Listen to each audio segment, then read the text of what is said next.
2 nights ago on this stage, and this is for Assemblyman Chitterelli, 2 nights ago on this stage, in supporting a pay raise for teachers, as you have all done tonight, Steve Sweeney said, we can't pay teachers what they're worth.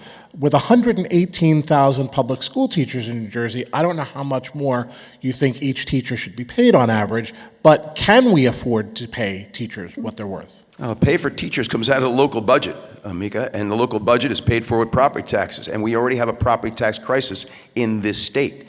Now, one thing I can do with a more equitable distribution of state aid to schools is give local school boards more flexibility in how it is they pay their bills and what it is they pay their teachers. But I think we need to be mindful of something. We've got a property tax crisis in this state.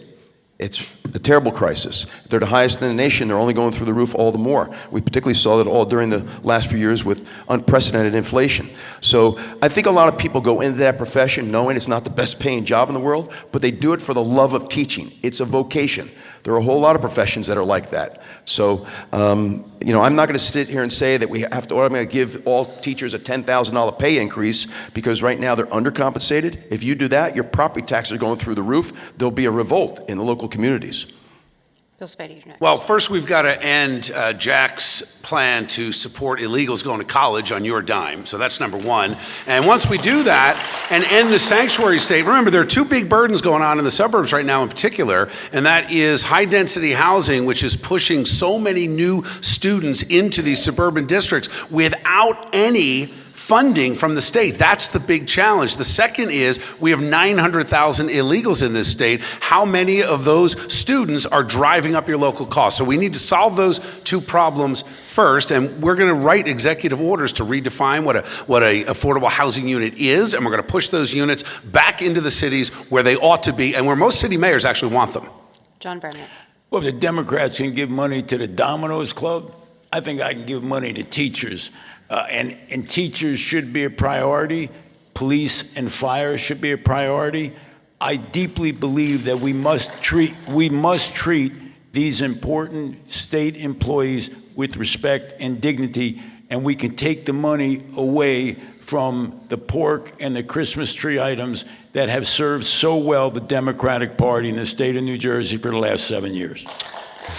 Mike, I don't, real quickly, I don't like state mandate and the state doesn't pay. I think one thing that we can do under Governor Chitterelli is give serious consideration to bonus pay for our best performing teachers that's paid for by the state, not the local district. We would give them that money and then they would determine how to measure performance amongst those teachers. That's another thing that our State Board of Education can do, how we measure performance. I like very much the notion of bonus pay for teachers based on the high performers. Just a question, if I say Governor Chitterelli enough, from now on I'm going to say Governor Spady, Governor Bramnick, then we'll call it even. Okay, go ahead. So it predated state mandate state pay, but Governor Kane did introduce the state's first minimum salary level for teachers, right? So governors can have something to do with this. I would suggest that was a different time and place, Micah, in terms of the crisis we faced. At that particular time, it was during the Reagan era. The economy was flush. Tax revenues were coming in. State finances are very, very different in this sense. When the economy gets tight, income tax stops coming in, sales tax stops coming in, business tax stops coming in. We've got to balance the books. We're not allowed to deficit finance. What was the question? Whether or not there's a role for the governor in light of the fact that we've had minimum teachers' salaries before in the past.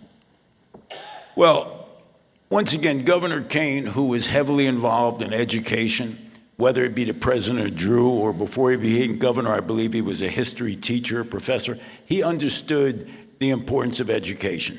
And that is the highest priority in our society to make sure children learn. So I will do everything I can under the Governor Bramnick plan to help education.